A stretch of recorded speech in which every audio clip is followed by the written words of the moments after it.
Your sketchbook today, we are reflecting on graffiti.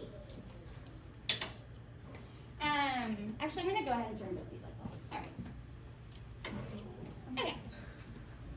So, reflecting on our graffiti experience, what have you learned? What are your thoughts on the process of graffiti? Did you enjoy this method? Explain your thoughts in at least 5 full sentences. Please give me something good to read.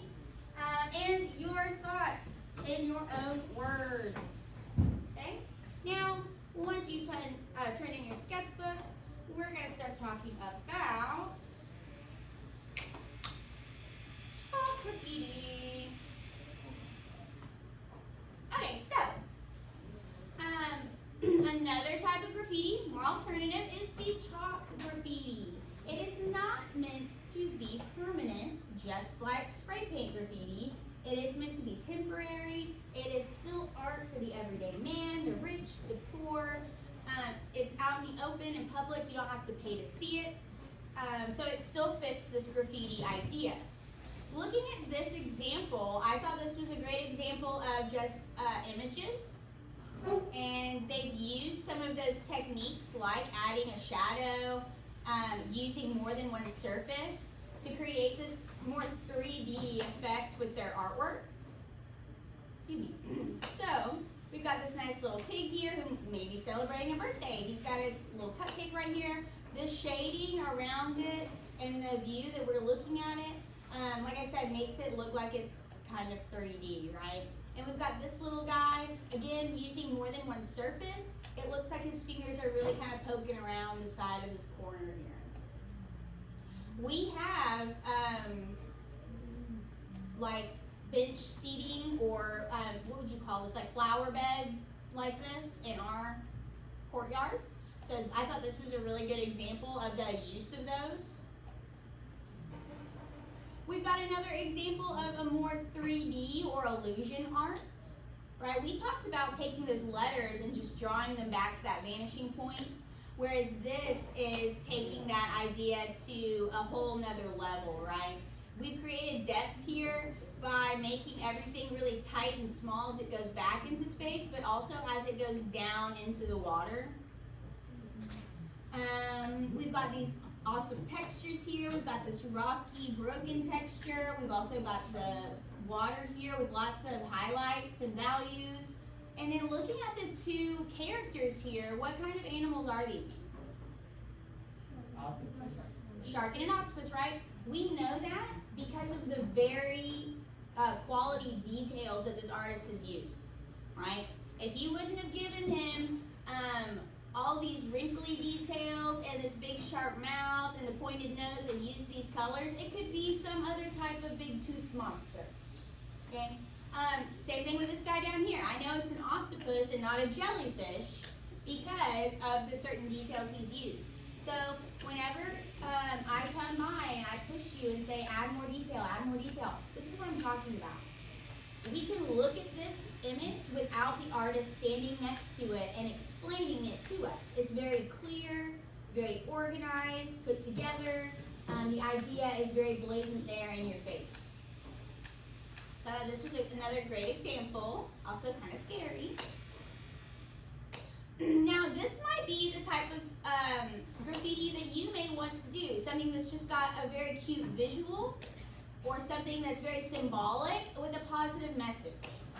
We are going to end up doing our own graffiti art in the courtyard, but it does need to be something either positive, nothing negative, no, we don't want anything like mean or hateful. I thought this was a really great example of what we've been doing, right? It's got block letters, they've got some great fade here in the colors. We've got blue and purple, orange and yellow, red and purple or pink, lots of great fades. We've got an outline, a little bit of imagery here with the flowers and the suns. And then of course, like I said, this really nice, clean block letter. It looks very organized, put together. This person, it doesn't look like they've made a whole bunch of mistakes because you would be able to see like the light marks when you try to erase chalk, it just kind of smears. I thought this one was fun, Mr. Gingerbread Man. And again, this artist is using more than one surface. And notice that the chalk took different ways to each surface. So like the colors are a little bit more brighter down here, whereas the same color he used up here was a little bit darker because of the surface he used it on. So that's something you need to be aware of if you're one of those people that wants to use, a wall and the ground instead of just one surface. And of course, look at the size of this. Yeah, this guy is like, if he were to stand up, this gingerbread man is definitely taller than this man. Yeah. I thought this was a fun one. Again, this artist is using techniques like adding shadows, using bright, vibrant colors. I thought this was very fun. I like donuts. And then of course we've got this one that's fun because it's interactive, right? Someone can come and sit over here and be the princess. Can anyone tell me what story this is from? Princess and the Pea. Yes, Princess and the Pea. And we know that because we've got the queen down here who wants to make sure she's really a princess. And then we've got all these mattresses stacked up. If you've ever read the book, you've probably seen an image that looks very similar to this. And like I said, we've got a princess sitting up top, so it's interactive. And then of course, because of the artist sitting here, you can tell that this artwork jets off to the side. And really, we've got this nice grid here that also shows us how far down this really goes. All right, we've got depth of everything kind of sinking down below. The queen has some shading that shows that she's down lower than them, right? She's got all this shading in the back, like she's looking up, and it's causing all that shadow. So I thought this was a really fun one. And then, of course, other alternatives. Okay, so let's watch this one first.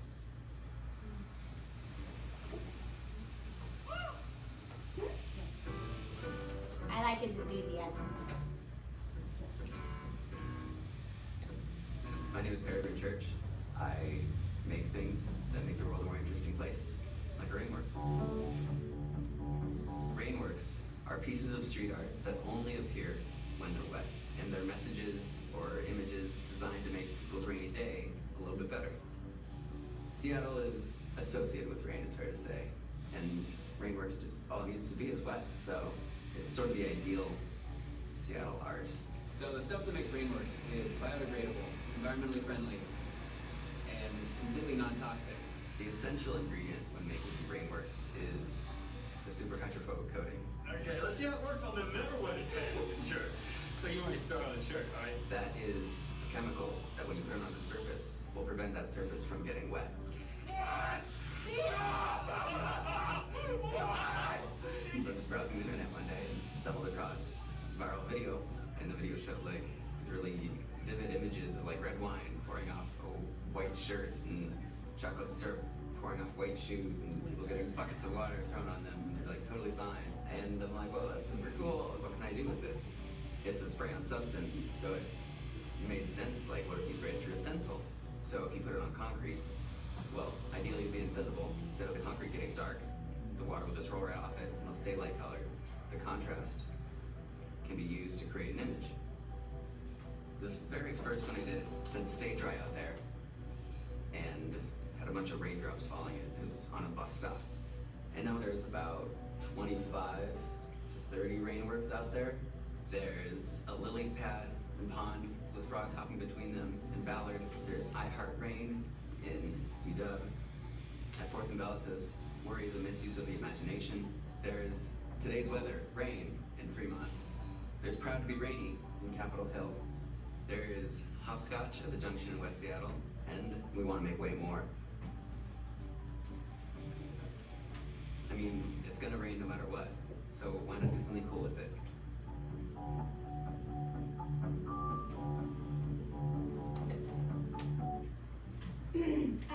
So, again, totally different geographical location, right? He said Seattle's got a lot of rain, so he's taking something that is relative to his environment and using that to his advantage. This may not necessarily work that well for us because being Texan, we don't get a whole lot of rain. Like, we get some rain, but this would probably only work in like the springtime. Like, that would be the only time people would really get to see it is when it rains a lot. Or maybe if there's like towards the coast where it is a little bit more humid, gets a bit more storms and stuff, maybe down there. But for here in our area, chalk would last longer and like be more viewed. So we're gonna go with chalk, all right? But I did want to show you like there's different ways of creating a specific style of art, right? So for graffiti, you can use permanent markers, spray paint, chalk, colored pencil, right? We can do that type of art using many different materials, just like painting. You can paint using actual store-bought paints, or I've seen people paint with toothpaste. I've seen people paint with condiments, mustard, ketchup, mayo. I've seen people paint with like food items for sure. Just like smashing and smearing things. I've also seen people kind of paint with makeup or do portraits with makeup. What else? But that's basically where I'm going with this idea, right? It's like we've learned graffiti, but you can take these tools and use different items to create it, just to kind of expand that idea, right? Like what is temporary? What's a type of material that can be put out in public and last for people to see it, right? So that being said, I'm going to slide over to, I'm going to skip out of this and bring up my graffiti examples. So looking at this, does anyone want to take a guess at what this was made with? Good guess, but it's not spray paint. Not milk. No, it is Febreze. Alright, so this is a cloth blackout curtain, and my friend, I was telling him what we were learning in class, and he said, "Oh, I can do that." I'm like, "No, you can't." And he's like, "Yeah, I can." He picks up a bottle of Febreze and walks over to this fabric curtain, and when you spray something like that really close to it, it gets concentrated, right? So we could see the white of the Febreze, because it was the aerosol kind, so he sprayed it really close. And he did it just like a spray paint bottle, and did his J and add his X's for his tag and stuff. And then was like, boom, yeah, see, I can do bubble letter, like throw ups. And I thought, oh man, he knows the vocab and everything. So I took a picture and thought, like, oh, that's a creative idea. It's temporary, you can still see it. Really, it does have a function. It's making the blackout curtain smell better. Right? So I thought that was pretty funny. So I added that on there. Some of these we've actually seen already in my PowerPoint. This was a visual that went along with the We Are San Antonio, or We Love San Antonio. Their basketball team, the Spurs, won a championship or two. So this kind of went along with this example we looked at already. So this example, some people were kind of arguing that this isn't really graffiti, but this particular turtle was one of the only ones that didn't have like words on it, but they did have lots of visuals.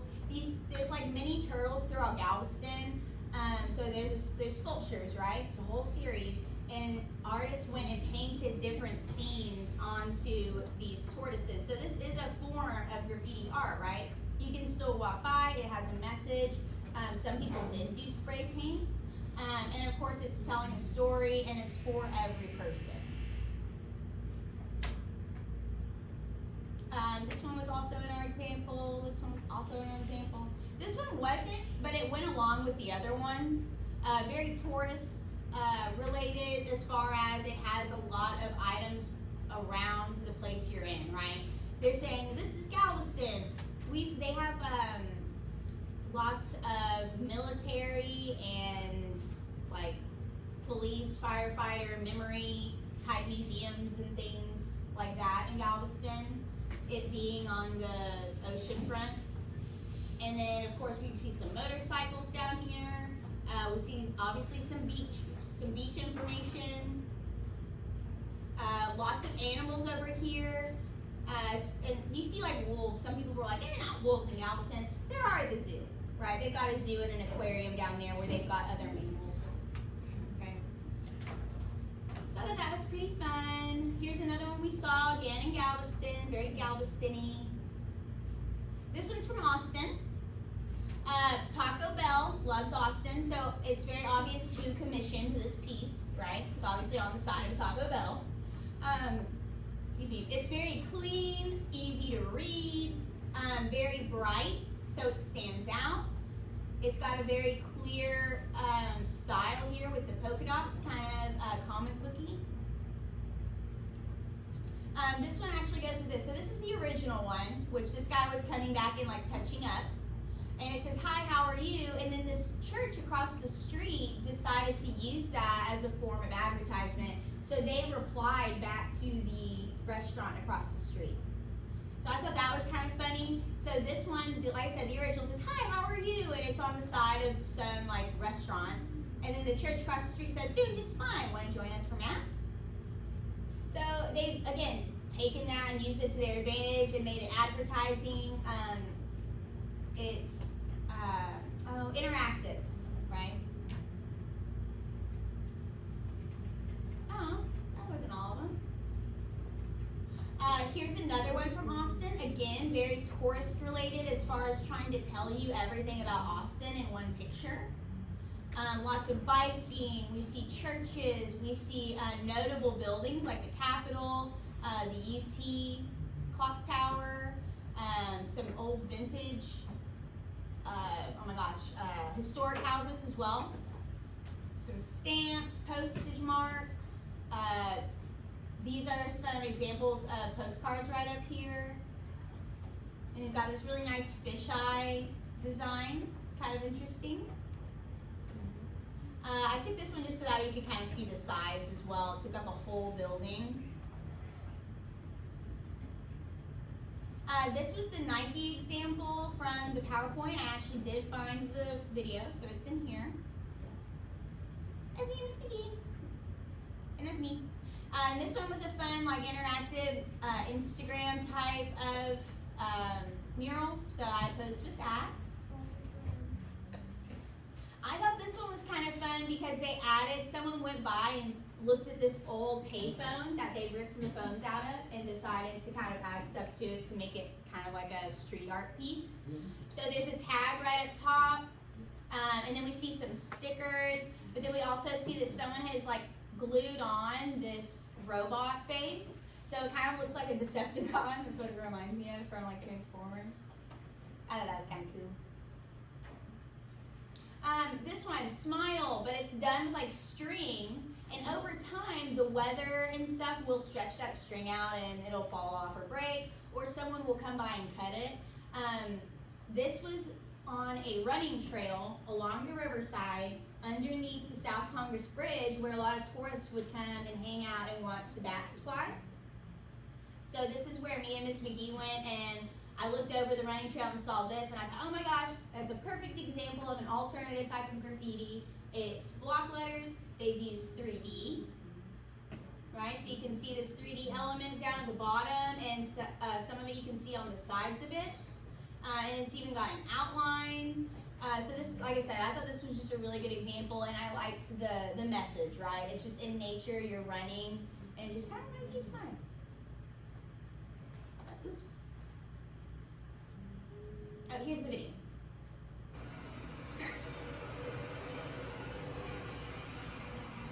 I just thought that was so crazy. I really thought they were like boxes sitting outside, and I was like, there we go. Okay, so that was all my examples. Now, I'm gonna go back over here and scroll up. I'm gonna leave it on this one. So the rest of class, which we've got about 19 minutes left, on your sheet of paper to brainstorm, and you may work in partners or maybe you may work alone, but I do want you to brainstorm and put on a sheet of paper what you would like to do for your chalk graffiti piece outside. The next 2 days, we are gonna go out into the courtyard and you're gonna get to draw your own graffiti piece with chalk, but it does need to be school appropriate.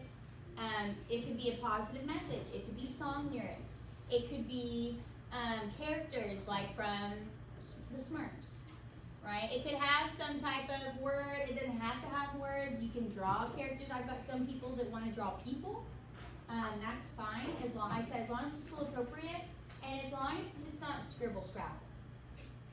I don't want to go out there and see that y'all have just scribbled your name and then walked off. If we do a lot of things like that, or a lot of things that don't look like we're doing what we're supposed to be doing, then that's another opportunity for Mr. Gibbons to come down and tell us we can't do it anymore. And I don't want to ruin this for other students either. So just make sure that we're all going out there with a specific idea. We're getting that specific idea down, whether it's just your name, like I said, or if it's a phrase or song lyrics or a positive message, whatever your heart desires. You could also pull your Blackout graffiti that you did from your sketchbook. That would be a perfect example that you could use for chalk graffiti. Okay. But the rest of class, I'm going to play music and let you guys kind of draft it out on your piece of paper. If you'd like to try and add color to that today to see what colors you decide you want to do everything, that's fine. Colored pencils are right back in the back, but you need to sanitize before you grab what colors you're going to use. And when you're done, they need to go into the dirty supplies bucket. Does anybody have any questions before I set you loose to brainstorm? Okay, remember, use some of those graffiti techniques that we learned in class and practice, and make sure it's bright and colorful and pretty. Okay? Let me pause my video. You guys have a good rest of your day.